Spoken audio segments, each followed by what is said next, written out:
You're listening to Honey, We Made a Disney Podcast. Two friends since digging through the $5 bin at Blockbuster. Now dads reliving the Disney movies we grew up on with our own kids. I'm Eddie Ferguson. And I'm JB Waggoner. And on today's episode, we learn that opposites do attract, much like our friendship, as we review Elemental. But first, Eddie, how are you and the kids doing? How are you and the family doing? We're doing fantastic. We had a major mealtime breakthrough tonight, actually, where breaking news. Lewis ate all of his vegetables. Every meal, it is a fight and a battle to get him to eat his vegetables. And tonight we had oddly enough, a spinach and carrot salad. So I thought, danger. As I'm making it, I'm like, I know this is going to be a battle, but like, he needs his greens. He needs to be able to do this. And so he ate them all. Like, he did really, really good. And we were quite proud of him. And last night, unbeknownst to him, we had made some brownies.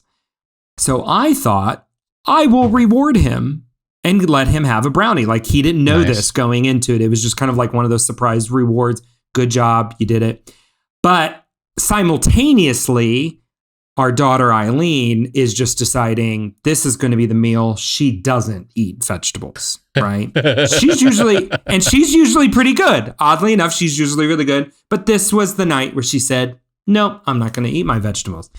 So, we had to go through all of the ordeals of setting timers and all of these different things to get her to eat. And finally, like, well after Lewis had finished his brownie, she finishes her veggies after this huge ordeal. And you can guess what is her question as soon as she finally finishes her veggies after this long battle. Can I have a brownie as well? Mm-hmm. To which we say, no, a brownie is for those who obey the first time and actually just eat the brownies. Like, we had to go through this ordeal. That doesn't qualify for getting a brownie. So she's quite upset. She's mopey. She's a little sad. And the next thing we know, we look over and she is licking the table from one side to the other where Lewis was sitting, picking up every little crumb of his brownie that she could find on. And I mean, they were minuscule because, almost 5-year-old and he gets a brownie, he's devouring it. So she is searching with her tongue all along this table. The dedication. And it was deep dedication.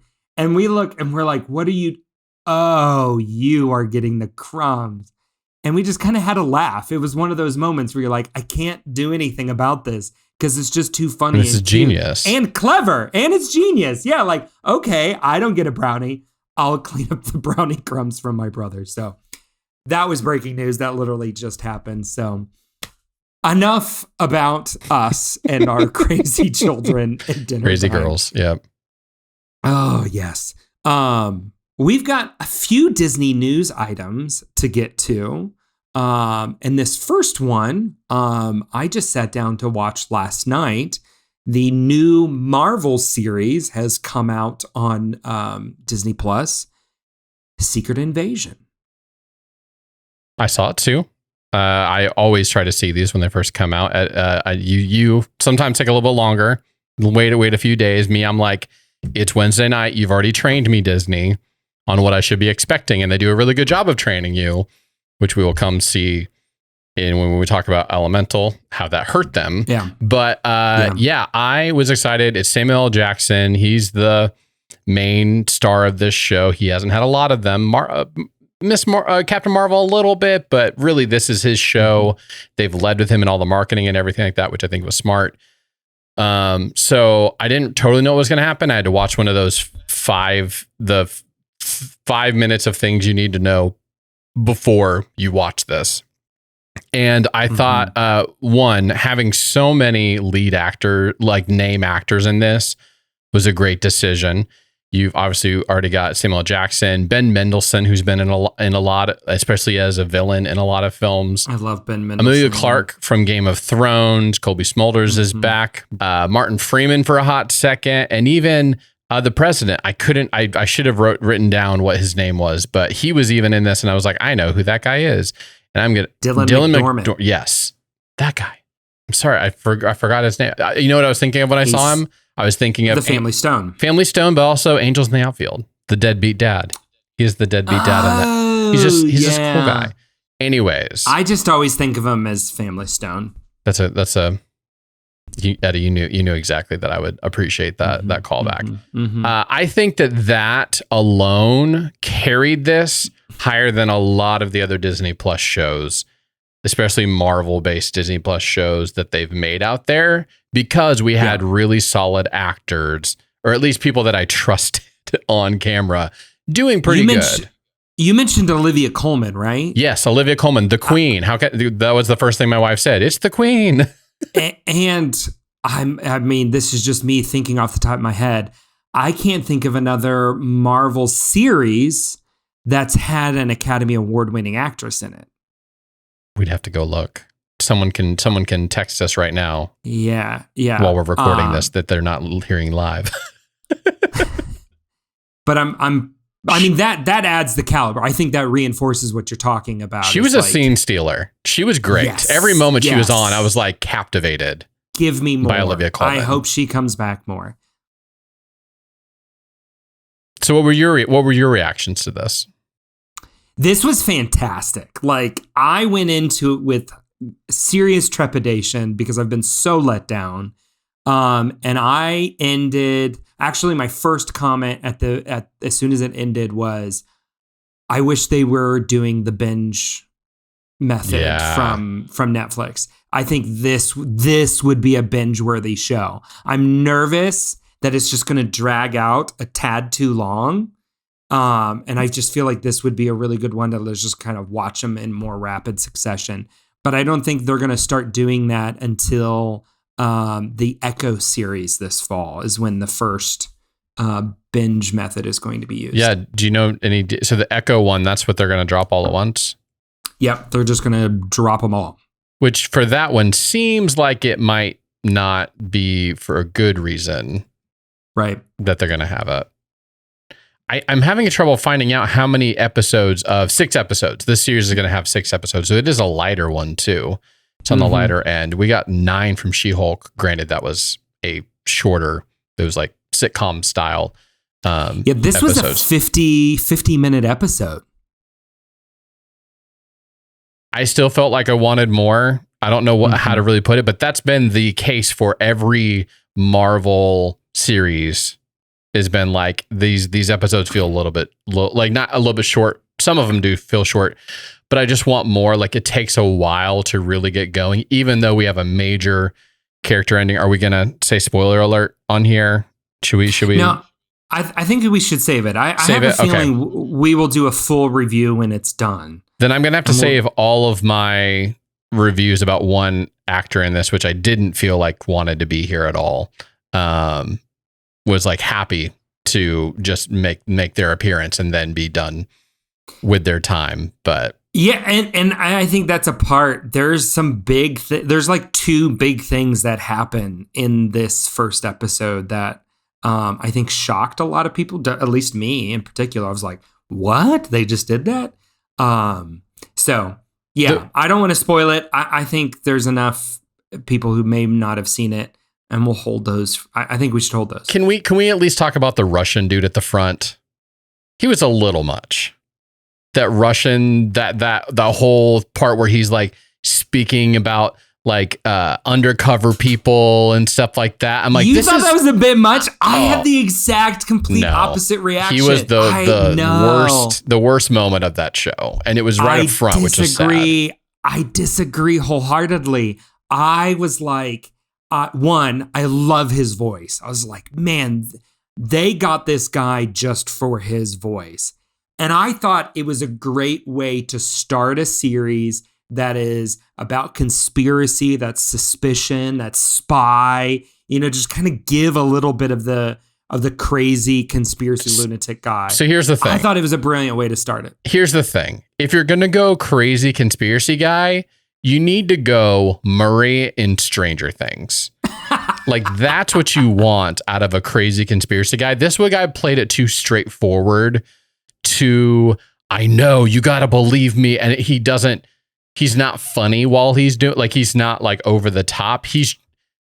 I don't know how to describe it. He was over the top, but not in the ways that you want them to be. He was more like, I actually am a little uncomfortable with this guy, and I think we shouldn't be in the same room as this guy right now, even though he ends up doing, you know what happens. You know what happens after it. He was not my favorite part of this. I'm just gonna say that. I'm not gonna say he was my favorite part of this. But we can all say Sonia. Sonia is the best part of this so far. Yes, like she's one of the top. She steals every second of her time on screen. But I do have to say you are wrong. I thought this was a great way to start a spy thriller with kind of just like a crazy conspiracy. Yeah, I liked it, and I particularly loved his voice. I was like, very cool. My favorite line in this opening thing was, I haven't had my midlife crisis yet, shopping spree yet. What'd you get for yours? And he just turns, the Avengers. I got the Avengers. No, when you have Samuel L. Jackson leading your show, like, I expect a line like that in every episode. If you don't give me a line like that in every episode, somebody's not doing their job, right? Like, This is what he's known for, is delivering those like just solid one-liners like that. These snarky. We're not going to get any of his classic lines because it is Disney Plus after all. My other gripe with this was also in the opening scene. So when the one guy's chasing him, Martin chasing in the opening scene, and the other dude's just way faster than the guy he's chasing.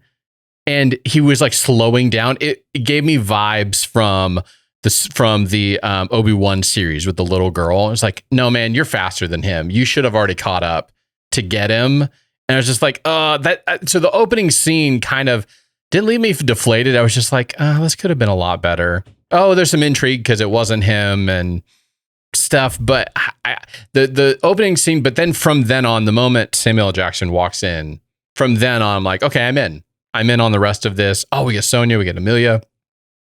Kind of wonder, even the whole series leaves you with a question of, is anybody real?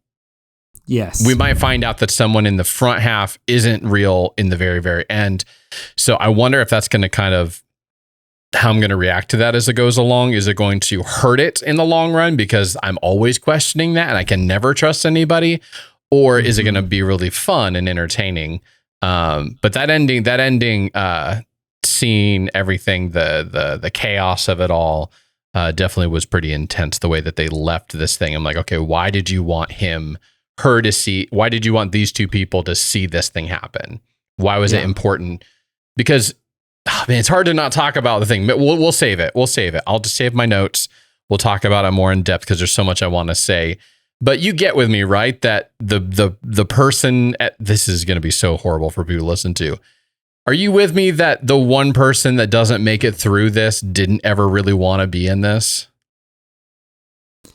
I don't know. I didn't get that feeling. I feel like everybody else was given their A game and one person just was like mailing it in. But maybe that's just the way the actor was playing it.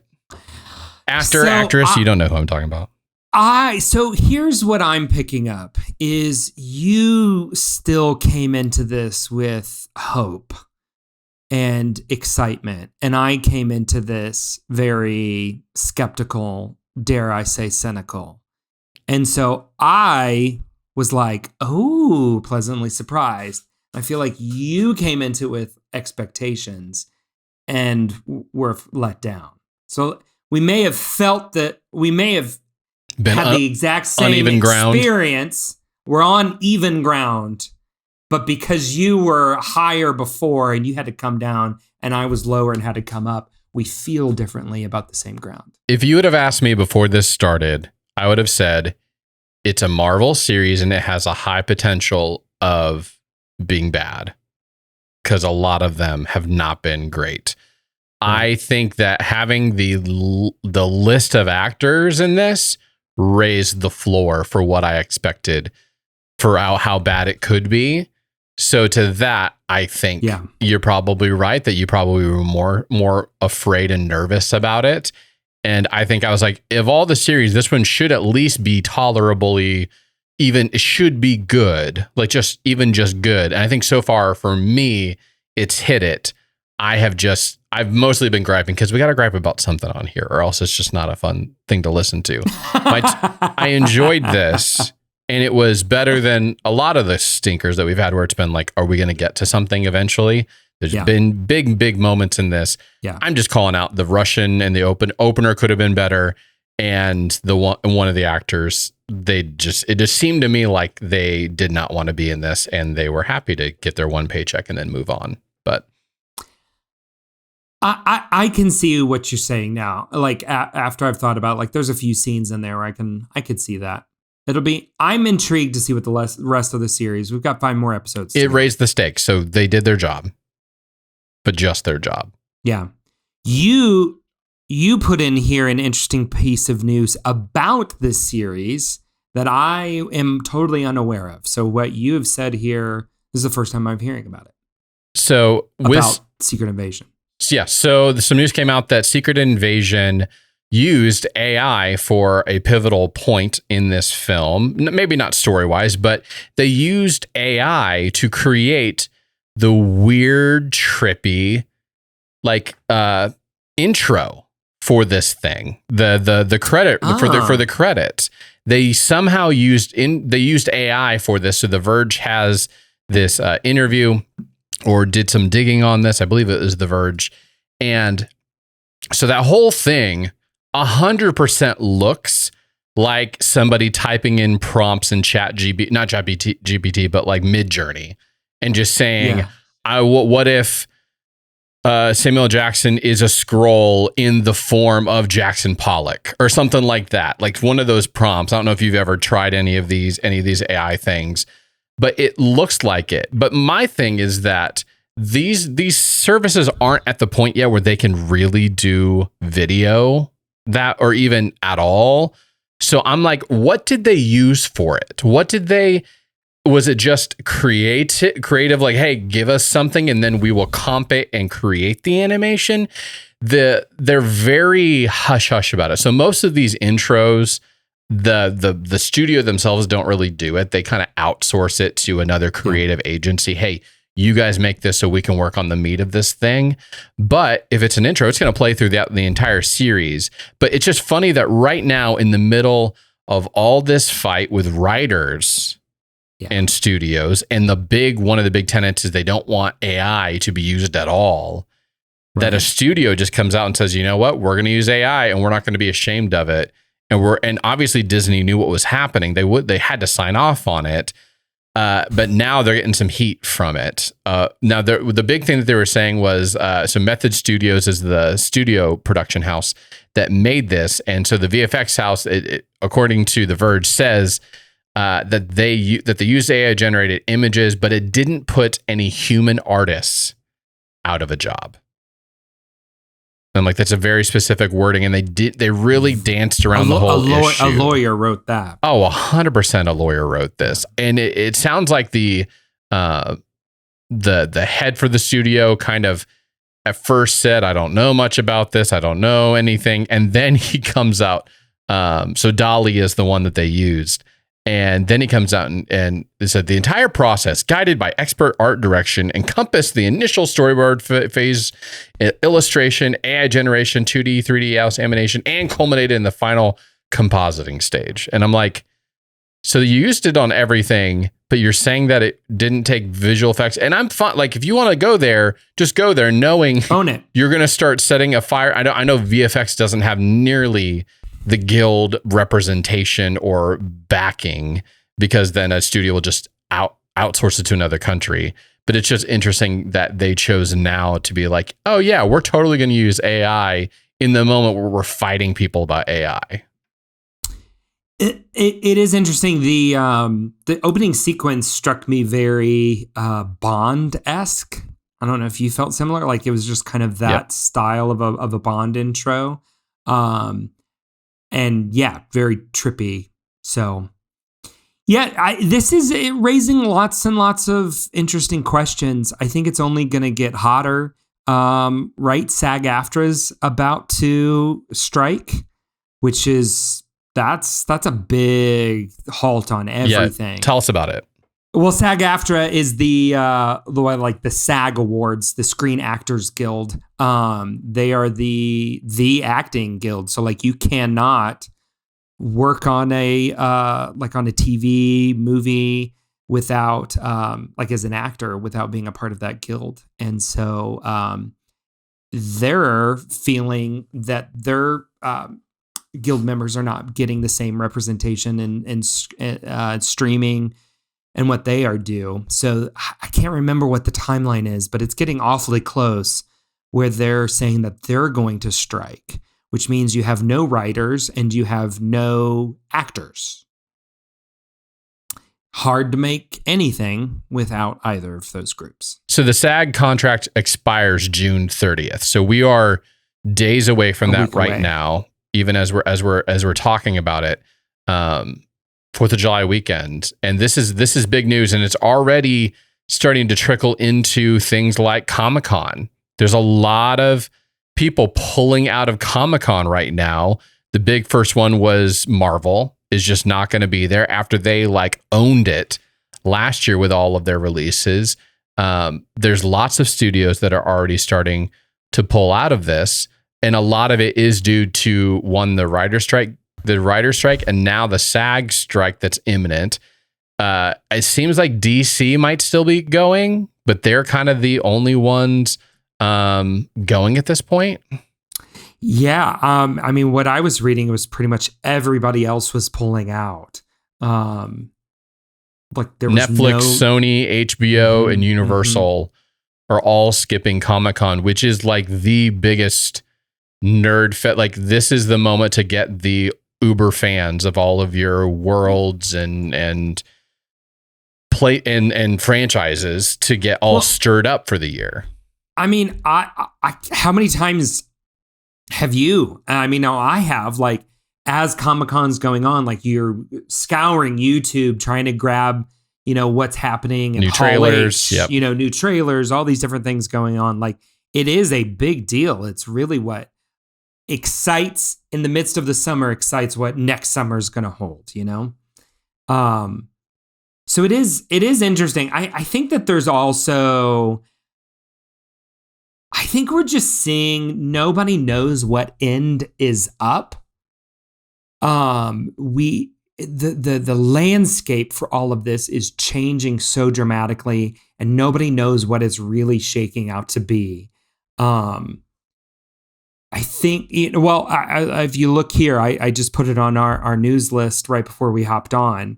According to analysts, Disney spent $2.75 billion on the last 8 films and only took in $1.86 billion. So that's roughly $890 million in losses when you look at the last 8 films, which is roughly about a year and a half. Wow. Like that shows you that the overall plan system, whatever you want to call it, isn't working. Like you can't operate at those losses for too much longer.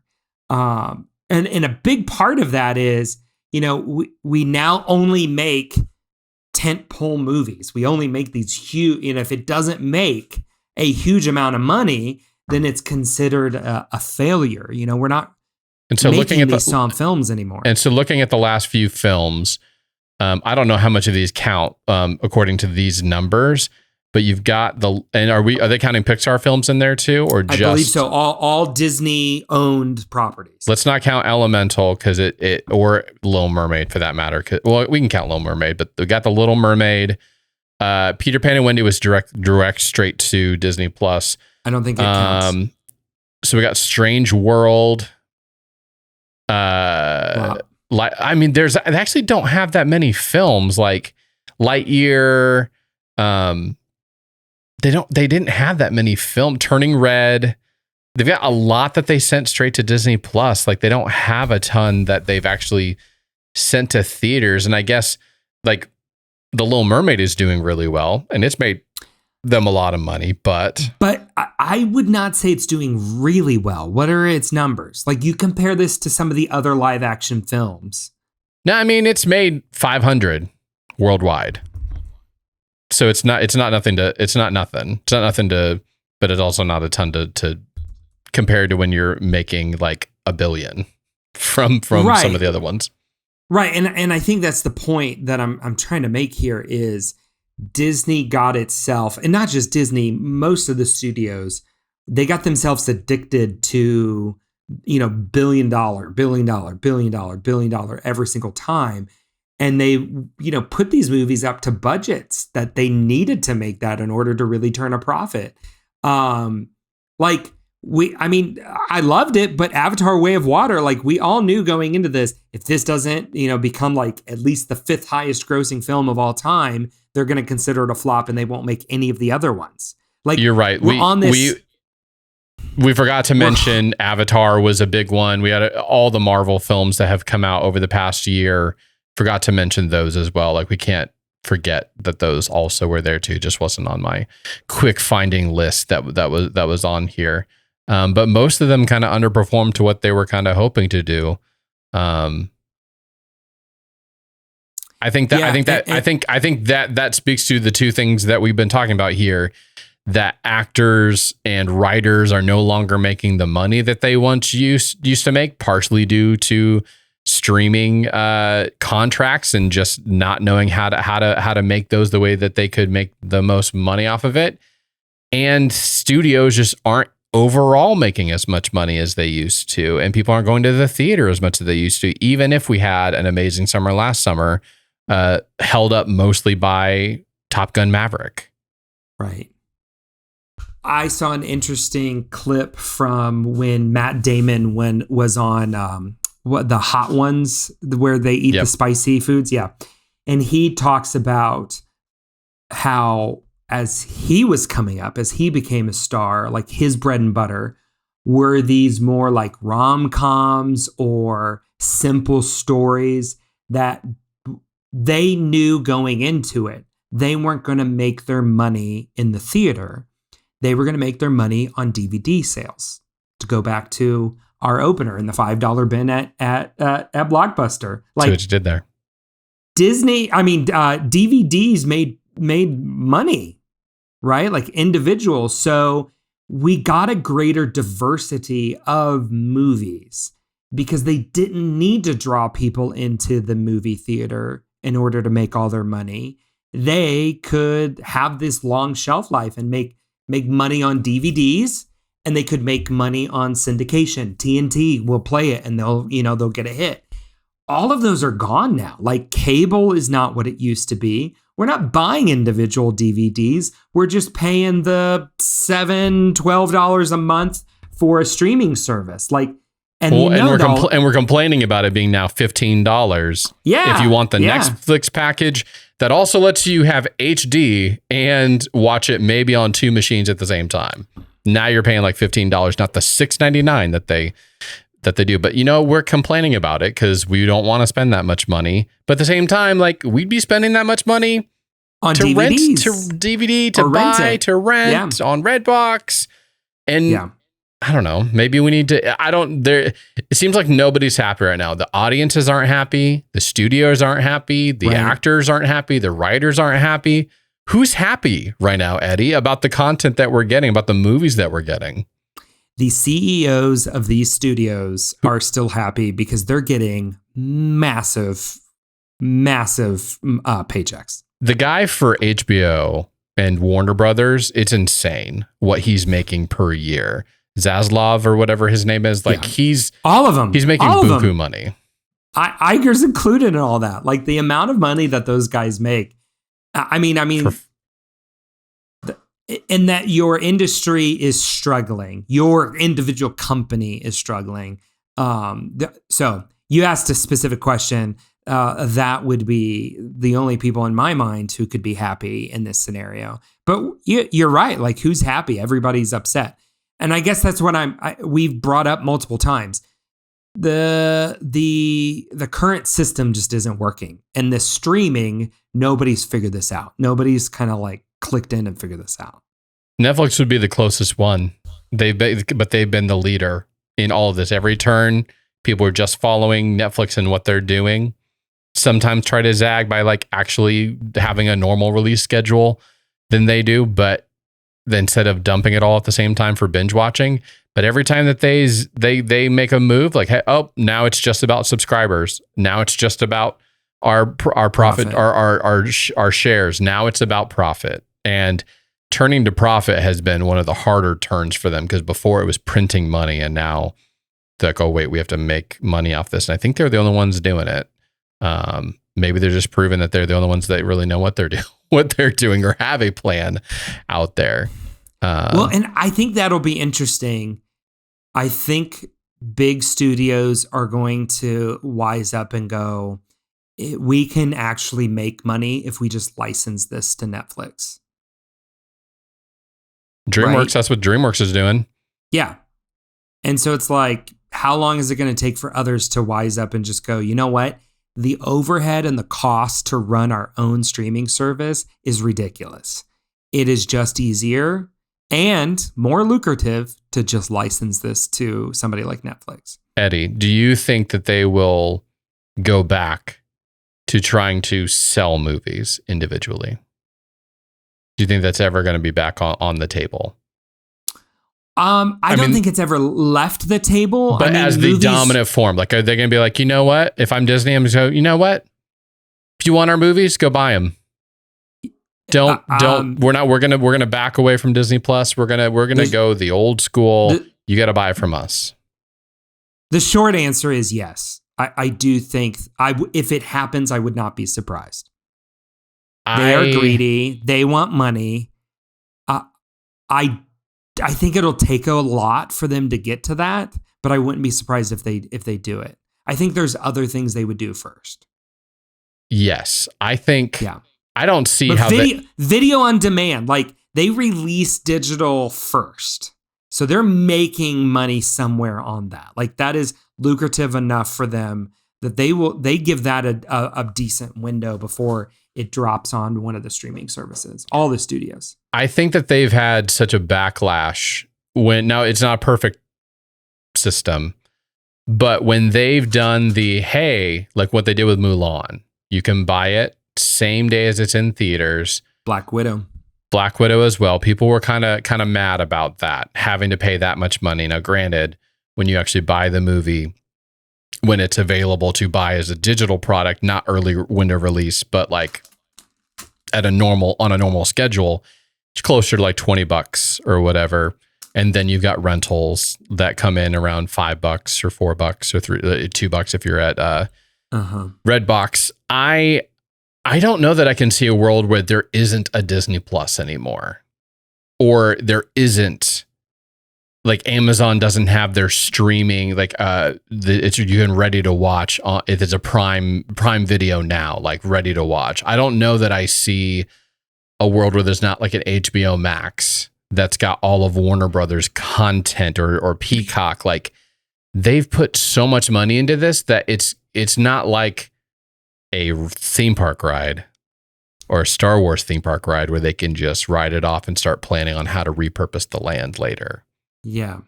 That's where I go. Like, I think they've already got in bed with what they want to do. It's now they're just trying to figure out how to continue to keep it afloat. Yeah. I mean, I think you're right. And especially you've got two whole generations now. Like, anybody 40 and under is more accustomed to streaming than any other format. Like, We've just spent too much time with it. I mean, I first started watching online content in college, like all the way back in 2000. Do you remember what the first one? Do you remember what the first one you tried streaming was? And not talking about like YouTube streaming, but like, this is a movie, let's say it was Netflix. I'm assuming it was Netflix. No, I remember watching ABC shows on like their ABC Go player. No, but movies. Movies specifically. Yes, you're right. ABC was the first one to start putting Lost and stuff like that on there. But like movies, like specifically, I'm going to sit down. We're going to stream a movie and it go well. I mean, buffering in the early days was just awful. So I remember the first movie that I ever tried to watch on Netflix when they were like, hey, by the way, we can now stream a few shows. We tried to stream Hunt for Red October because that's like the only thing that they had a license for. Yeah. And that was a name people you had heard of. And it was so bad. Like it wouldn't play. It wouldn't even attempt to work. But that was, and I remember being a senior in college at a friend's house and we were watching it and we're like, yeah, this isn't working. And so we moved on. We moved on to other life and tried other things. Yeah, I don't remember my first movie to stream. I feel like I should know that, but I don't. But yeah, so they're not going back. I don't think they're going back, but they are really tripping over themselves. Everybody's tripping over themselves in the current model that we're looking at right now, and it's pretty obvious as we've got Screenwriters Guild strike going on right now, a looming Screen Actors Guild coming soon. I totally agree with you. I don't hear me the other way. I guess my comment is more or less like, I don't know if anything would surprise me. Like if they were to, like, I wouldn't be surprised if you they wouldn't were be to shocked go back. if everyone was like, hands off, let's just go back. And a few people will sell to Netflix, but Disney's going to take our money, take our ball and leave. I think the more realistic approach is going to be some consolidation. I think we're already seeing it. Yeah, we've seen a few. I think we're going to get another round of it. I would be surprised if Peacock's lasts. I don't hear anybody really talking about Peacock. Like they make the most sense. Like DreamWorks is already on Netflix. Just license it over to Netflix. You don't think that the amazing experience we have with the Olympics every year on Peacock is like selling you? It's not winning you over, since that's a. Have you used Peacock? It's horrible. It's horrible. It has by far the worst user interface out of them all. My favorite is that I could watch the World Cup in Spanish on Peacock, but not English. That was the best. And that's how I watched most of the World Cup, because I'm like, well, it doesn't matter to me. Well, it works for you because you're bilingual. So, but yeah, like that didn't make any sense to me. And Fox is that it doesn't really have a strong. It's got its own little thing. So I don't know. I just feel like, it makes more sense to consolidate down, give us 3, maybe 4 really strong streaming services. Well, we already know what the next thing is going to be is Hulu and Disney Plus coming together. Yeah. And I think Disney needs to wise up and get it all down to one. Just give it's one app, and in there I can pay a little extra to unlock Hulu. I can pay a little extra to unlock ESPN Plus, but give us a seamless interface where I think that would just drive your brand so much stronger, where you just open one app for whatever you wanted to do. I mean, that's a huge technological ask, but they can do it. They can pull it off. Well, there you go. We've belabored the whole section quite a lot. It's okay, Eddie. It's okay. It's as a wise man once said, it's our podcast. We can do whatever we want. It's our podcast, and you all are here for it. So that's it. That's enough for the Disney news and industry news for you right now, today. But now we're here to talk about not one of our movies from our childhood, but our movie from Eddie this weekend and me last weekend, as we review the brand new Disney Pixar film, Elemental. Cue the Disney sound effect.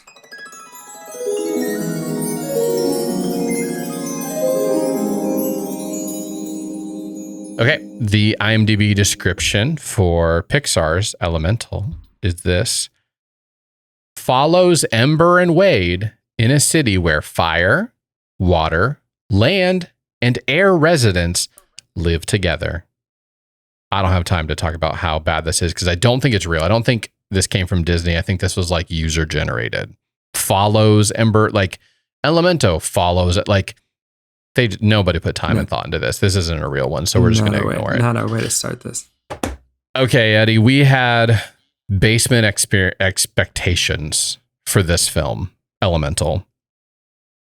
Did you enjoy seeing this film? What was your experience? You are just fresh coming off of it this weekend.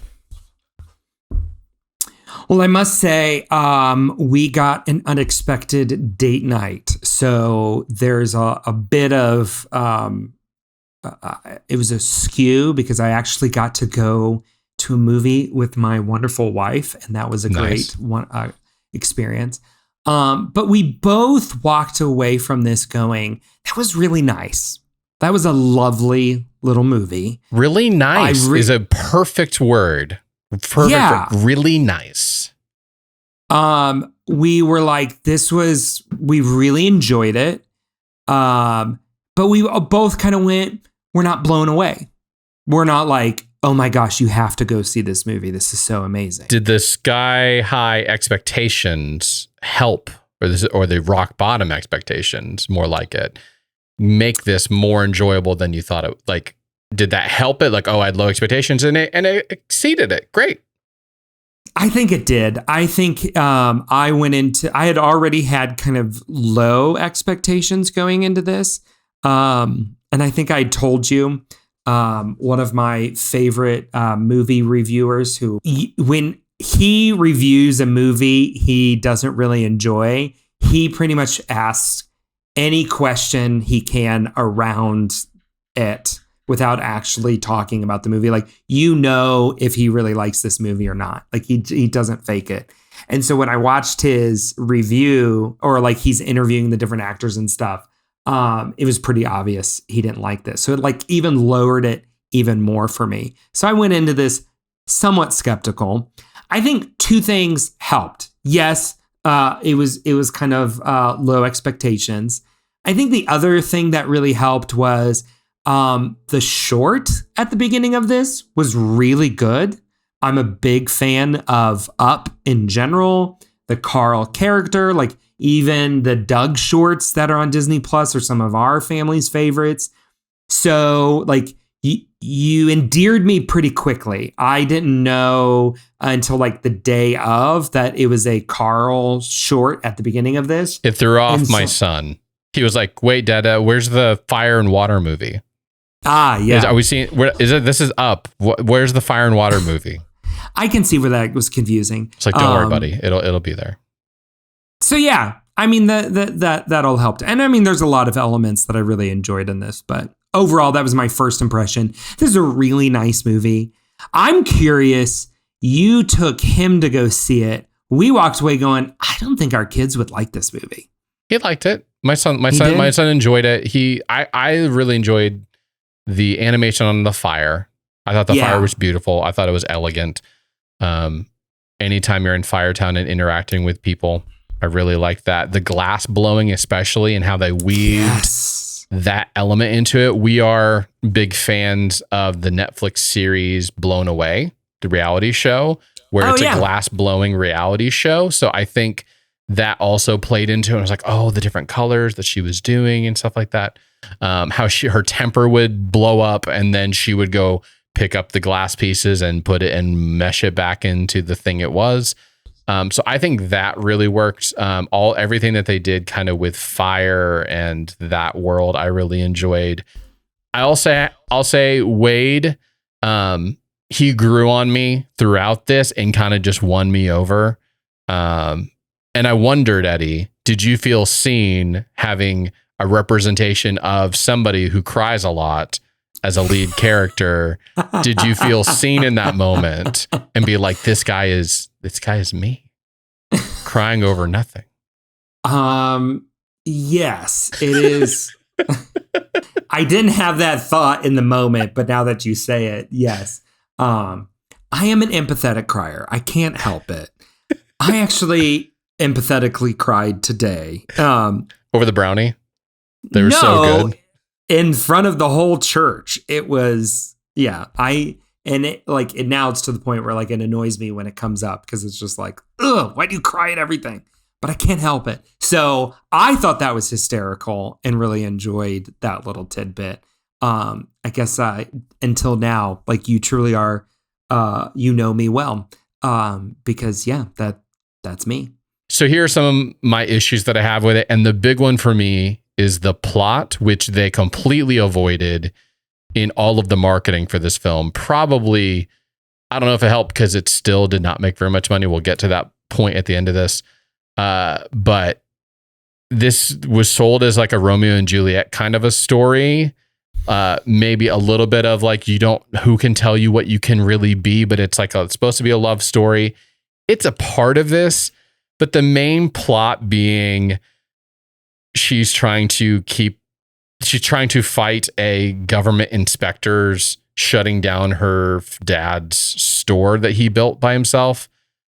Like just was totally underwhelming. Like him, like that, their whole drive to go figure out what's going on. And then they figure out the source, but that's not good enough.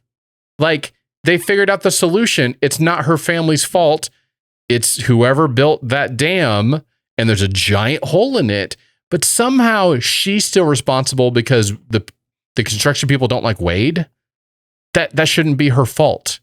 Eddie, tell me, am I crazy that that's a major plot thing that doesn't make sense? You are not crazy. This goes to what we have talked about. It feels like ad nauseum.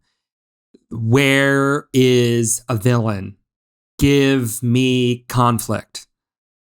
I could not like. There's no villain in this film. There's absolutely no villain. I mean, you're trying to give some like, is the conflict the family tension, like with her dad and expectation, but like her dad is lovable enough that you're just like, I don't feel that at all. Like there is no antagonist, not even in the sense of like having to overcome yourself, because I think here's my second complaint against the movie or the plot. One, no villain. Number two, so predictable. You see everything coming a mile away. Like, and that was what was so hard because name names, Eddie. Them getting together, of course. Yeah, like of course you see that, but like even how things shake out with her dad and like him supporting her dream, and like all of these like things that were supposed to create conflict didn't, because you were like, well, I already know how that's going to end. Like this, everything has been so predictable. Oh, this represents this and this is that. Okay, I see that. Like, can I make a case? Can I make a case here? Sure. She never had a dream different than owning and running her dad's shop. Yeah. Everybody else, Wade convinced her that she wanted to do something else, and her anger was really her saying she really didn't want this in the first place. It was just parental immigrant, like her family being immigrants and coming to America, giving her everything and having her take on the lineage. I believe that is a real thing. And the director for this, Peter Sohn, where's his name? Yeah, Peter Sohn. I believe he's telling a story of what he experienced being a Korean living in Brooklyn with immigrant family. Yeah. Yes. But she is not acting like somebody who had, like, take Brave. Yeah. Merida has a very clear arc, a different direction. She wants to be something completely else. And the big bad conflict, one will obviously with the bear, but also with her mom, because she has a very specific vision for her, and they come to head the entire time. She never brings us up with her dad until the very, very end at the most critical moment. But she had to be convinced of that the whole time. Like, what do we do? Like, you can't suddenly have her turn. Yes, she is amazing at all of the sculpting and creativity stuff, but it's a side part of what she's wanting. Her main goal is taking over her dad's shop. She wants that more than anything. Yeah. And then she wants to, and it kind of drives the whole why she's trying to find the answer to the source of the water, which they find pretty quickly. And then they kind of have an answer for it, but who thought tempered glass would actually hold up that long? And then it's their fault. I don't understand. So that I think that what you said was great. There is no actual villain in this. Maybe I guess you could say the other cultures that are like kind of putting them down in some instances, but even that wasn't like hard hitting. It wasn't like one group coming up against another. It's like microaggressions, I guess, is the way, which are real thing. Like I'm not putting that down, but I'm saying for a story, it needs to be more. It's not going to carry drama. It doesn't make drama. Yeah. It's real. I'm not saying it's not real. I'm not saying people don't experience it in the workplace all the time. I'm just saying this is a story and this is a movie I'm paying to come see. You got to elevate that stuff. Your comparison to Brave is brilliant. I think that is a really good movie to compare this to. Because at Brave, you have 3 levels of conflict, right? You've got the like comical conflict of the different tribes, of the different clans, right? Yep. You've got the relational and internal conflict for Merida trying to be who she is. And that is evident and obvious through the whole movie. You don't get that here. And the conflict with her mom, right? Like that whole thing, you feel through it all and it's tangible and it's realistic. You don't get that here at all in Elemental. Then Brave does something very, very smart. They create that the Mordur, right? The bear that is looming and coming in. So you have this third fight, level. You have this physical antagonist that is looming and coming in. You don't get that at all. Like, I'm sorry, municipal bureaucracy is not a good antagonist. Like nobody is like feeling the drama. Like, and yeah, so. It was sad because I'm like, I love the world that you've created. I thought they did some very clever things with the world that was cute and clever at times, and creative funny. At times, yeah. Yeah, creative at times, and at times funny, but not like I didn't laugh out loud. Like there wasn't any like, whoa, that was really funny. That really got me. So I think that's where it just just didn't get it all the way. You know, like it. So here's my third issue with the film is that it had several holes in the world building. Yeah. Specifically at the end that still I don't feel like they either explained or set it up so it didn't need explanation to when, spoiler, you get at the very end and Wade and Ember come together and they can coexist. Because the entire time they're saying they can't mix, elements cannot mix. And then they do, and you get nothing. They didn't like leave breadcrumbs like this one person saying, you know what? I think it can work. You just got to do this instead. You got to love instead of hate. Like that's the only way to make things. They didn't have any of that. It's just they lead. And then all of a sudden they can coexist and they're fine. This is great. Oh, we can touch.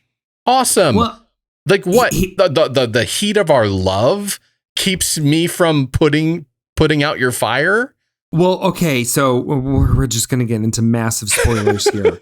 It's all spoiler. They shouldn't be watching. They shouldn't be listening to this. Here's where it all fell apart for me. And I just was kind of like, oh, really? So they touch, right? And nothing happens. Where you're like, I'm sorry, water, there's just bubbles. Bubbles. But then as soon as they get like shoved into like, what would you call that? The furnace room or whatever. And because she's in there with him, the ambient temperature gets higher. So then now he evaporates, but he didn't before when they actually touched. Well, they weren't in a furnace room. Okay, but like I can touch you, but I can't be near you. I don't know. That was the moment where I'm like, what? But at any time they could have been together and then she could have eaten charcoals to get her flame back or something every other time. And then like, what's his way of, and hold on, let me just finish my thought. So when he like, quote unquote, dies, right?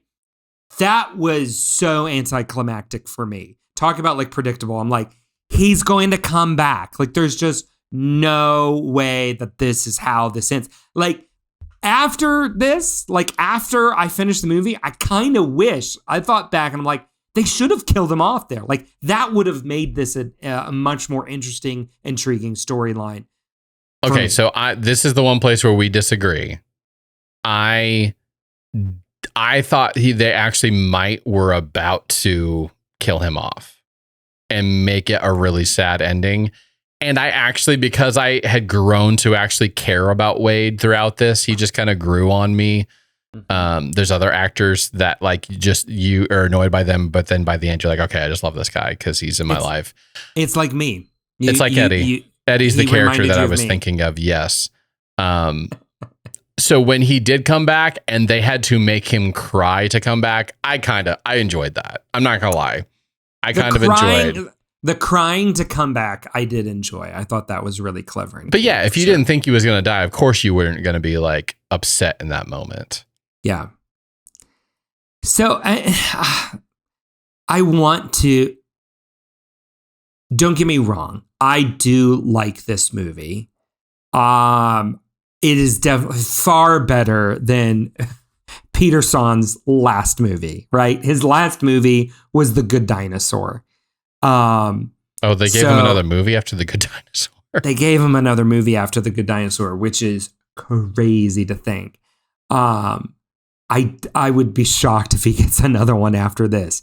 But that's neither here or there. Yeah, I just felt also like you had a couple of really good characters that like voice actors that you didn't use to their full potential. Don't bring Catherine O'Hara into a movie unless you're just going to give her a scene stealer. And I didn't get a scene stealer for Catherine O'Hara. And for that matter as well, Wendy McClendon Covey, she's Beverly Goldberg from the Goldbergs, one of my favorite female characters like of all time. Again, also like I didn't feel like she got the scene stealing moment that she deserved. So this is my fourth gripe with this film. One of the things that and why I really enjoyed Secret Invasion so much. There is no name actors in the top billing, anywhere near the top billing of this. The fact that you had to say Catherine O'Hara's in this film and the whole time ago, who even was she in this movie? Like, it makes sense now. It was Wade's mother in the film. Her name was Brooke in there. That was a mistake. Like, even though this is animation, those actors draw in people. Like, just look at Inside Out, the amazing cast for that. Not only are they great voice actors, but seeing, the lady from Parks and Rec, she's going to be in this film. Like, yeah, that makes it like those still draw people in. Yes. Having those name actors in it. So Mahmoud Athi, I totally butchered that. I'm sorry. I have seen him in a couple of things, like he was in Jurassic World recently and the little known Netflix movie Archive 81, which is really good. I know Leah Lewis is in some things, but besides that, they are the two leads of this thing. And they don't have the gravitas to pull people in, to have them come in and even have, like, I thought he did a good job. And as I said, he drew me in as it went through, but just when you're talking about you're needing to get, and that's probably why Lightyear did a lot better, because you had Chris Evans highlighting this film. Like, that's probably one of the reasons why able to get people in there. And you had other name actors in there. This didn't have any of that. Catherine O'Hara was buried in this film. And she wasn't on, and she's not really the person you're gonna lead with, but if she's your number one actress, like. But she didn't even do any press junkets for this. Nothing. Like, neither of those two ladies did anything for this. Like, I think back to Luca. I just keep bringing up Luca because I feel like in the last few years, it's the only movie that like really grabbed me. You had Jim Gaffigan, you had Sacha Baron Cohen, and you had Jacob Tremblay. And then the mom, who played the mom, SNL. Why can't I think of her name? Maya Rudolph. Yes, Maya Rudolph. So you had like, and they were side characters. Peter Sohn's in this movie. He's Chichio. Oh, okay. He's in this film. But then you also had Jacob Tremblay, who had just come off of looking this up right now. But he was actually somewhat of a name as well. But like in Luca, they gave those characters some great comedic moments. Like his parents with Maya Rudolph and Jim Gaffigan, they've got some really great banter moments. Like they knew who they had and they gave them those moments to elevate those characters. The script did not give that to Catherine O'Hara or Wendy McClendon Covey. Like you had two really great comedic actresses right there, and you did nothing with them. I don't know if I have any more gripes, but I think that one, it might have been my last gripe, was just the ability. Oh, well, I've got other little gripes, like they're trying to rip off Quidditch, but it's worse.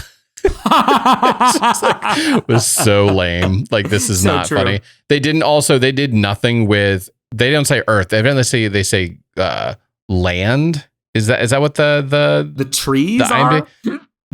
It's, and see, we're fire, water, land. That's what, it's not called Earth. It's like land. But then you've got trees and rocks, and that's all. And then and wind. They really did nothing with these two other elements, right, other than supporting. And I guess you've got a massive movie, but like, felt like we got a lot more with Inside Out, like understanding the other emotions. But with this, it's like, hey, you're living in this world, and this is the underbelly. You can't. We're just going to stay in fire. I like the fire, but I wanted to know more about the other elements as well. I'll go back. I do want to end on a positive note. I felt like this was a very nice movie. I would recommend when it hits Disney Plus to watch it. Yeah, go see it. But I think that's what's also bittersweet about this is it's like, I don't want Pixar to be a Disney Plus studio. Like I want, but I go back to that and go, you should definitely watch this. I will watch this movie again. I thought it was a very lovely movie, but it won't climb, anywhere near the top in all of this. I think the other positive thing that I want to end on, I mean, Pixar's does still for me just hold the title of the most beautiful animation. It has some beautiful animated sequences in this that I'm like, I love the artistry. I think it's really great. Sadly, they've lost their way in their storytelling capability. And I hope they find that again soon. You are also speaking as someone who has not watched any of the Spider-Man Spider-Verse movies. I'll give you that. Yeah, I will give you that. But I would say... You did use the word beautiful, which is different. It is different. That's different than what Spider-Man Across the Spider-Verse is. Correct. So like I can appreciate different artistic styles and art directions in that. But I think in general, Pixar has an ability to create these sequences that you could lift a scene and print it and put it up on a wall, and it would hold as just a beautiful piece of artwork. And at the end of the day, that is what animation is. Like it is artwork, in motion. And I do need to see the Spider-Verse movies because I've been told that multiple times. But I think if we're just talking in broad strokes, a studio that is the most beautiful, I don't think Pixar's been dethroned yet. There's people coming for him. They're coming for him. They're not. And what's great is these other studios, they're not coming for them doing what Pixar does best. They're doing their own thing. Yes. So I would highly suggest you go see, can't suggest enough you watch Spider-Man Into the Spider-Verse. And that's what's crazy about all of this. There's a half African-American and half Hispanic family. Miles Morales. How have you not jumped at this, Eddie? For you love Spanish culture. I do love Spanish culture. What are you waiting for, Eddie? Well, why do you hate Spider-Man Into the Spider-Verse so much? I don't. It's just I have a very busy job and 3 kids, and Eddie, I can only watch so many things. You make time for the weirdest bad Disney movies. Anywho, it is interesting that this this is the year for animated films, right? And the studio that has been known for being the powerhouse of animated films in the past 2 decades is striking out of all the years. To the tune of $29 million. Can't even make $30 million on a $200 million budget. DreamWorks had a big hit with Puss in Boots. And again, we're talking art direction there that I have not seen the whole movie. I've seen sequences and it's incredible. You had Illumination having, the biggest film of the year so far. The biggest film of the year so far. And Mario Brothers. And then Sony Animation with Into the Spider-Verse. Cross the Spider-Verse, excuse me. And then they flop to a $29 million Elemental they spent $200 million, Eddie, on the production because of all of these weird elements and stuff that probably a lot of it was on fire alone in water. But man, they had to redo a lot. Yeah, and it's sad. I don't want that. Like, you and I have said this so many times. I feel like a broken record. Like, we love Pixar. We want Pixar to be the big movie-going animated studio, but they just haven't found it. Like, they've somehow lost it for a bit here. We'll see. We'll see. I'm hearing good rumors about Disney Animation Studios' upcoming film Wish. There was several people who got an advance showing of it at some type of insider thing, and they were raving about it, and they're seeing an unfinished product of it. So my excitement for that just went up like a percentage point or 2. Okay. Just a wee bit. Just hearing some of those things. So, and with that, your life has been forever changed by another episode of Honey, We Made a Disney Podcast. Be sure to subscribe wherever you listen to your other favorite podcasts, and while you're there, please leave us a 5-star review or share it with your best friend. You can also check us out at honeywemade.com, where you can see our full movie list as we go through all the movies we grew up on from 1988 to 2005, including next week, where we get to the Kurt Russell just masterpiece of Sky High. 4 movies left, Eddie. We got 4 movies left in our March. But thank you, listener, for listening. And remember, nobody waters down fire.